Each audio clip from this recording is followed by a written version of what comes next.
Okay, let's talk about it. Just because there's a deal that's coming up, right? I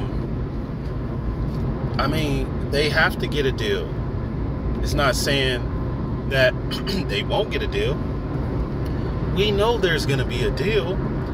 It's not a matter of that. It's a matter of how much the deal is, what it involves, what's entailed inside of the deal.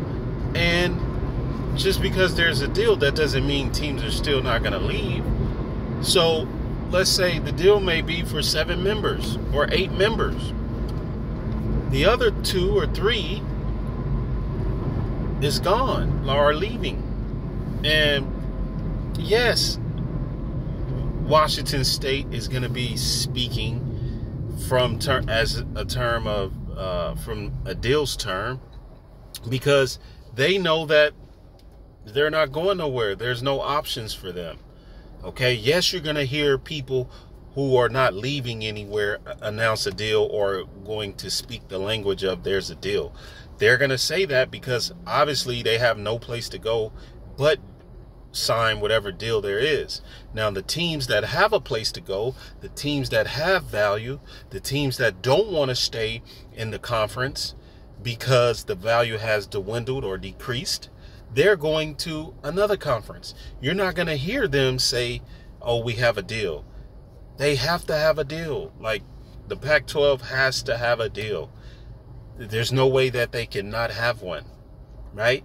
It's just a matter of how much the deal is, what it entails. And you're going to hear this type of language and talk from the schools like the Washington States, the Oregon States, and maybe the Cals and the Stanfords. Yeah, they're going to say we have a deal coming. Yes, and it's going to involve them and not the ones who consider themselves of value.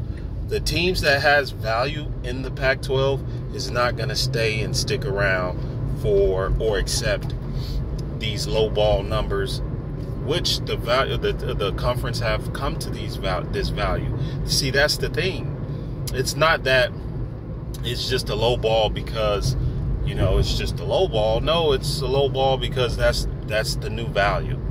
And those who feel that they can do better and believe that they're going to do better, then they're gonna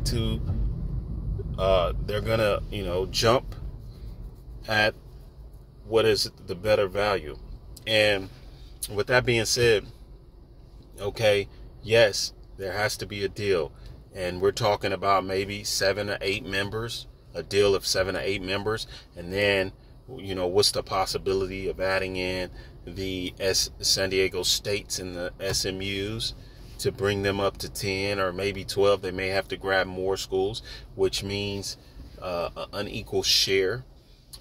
You heard the talk of, based off of merit.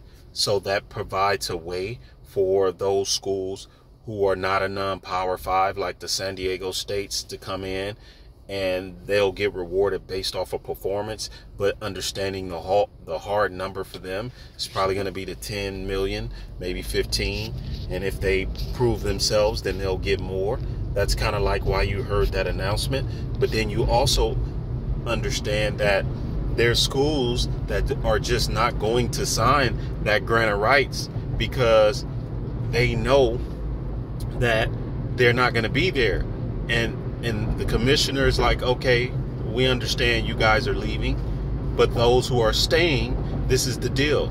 This is what we have for those who are staying, and we're going to bring in these schools that are non-Power 5s, and this is what our conference is going to look like moving forward.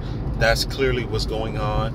And those who are leaving, like any number of schools from the 4 corner schools, 2 to 3, maybe even 4. And then we know what's going on with Washington and Oregon.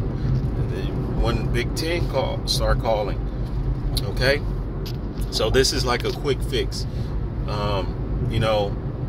Global news, understand that, this is how it's transpiring for, the Pac-12. And yes, they have to have a deal. And it's probably going to be encompassing 8 members, maybe 7, with adding these non-power schools into the fold. You heard it here first, Global News. Be checking out for that July 31st date. And we're going to know everything should be settled by that time. If you haven't subscribed, please subscribe and like the video. Thank y'all. Have a great day.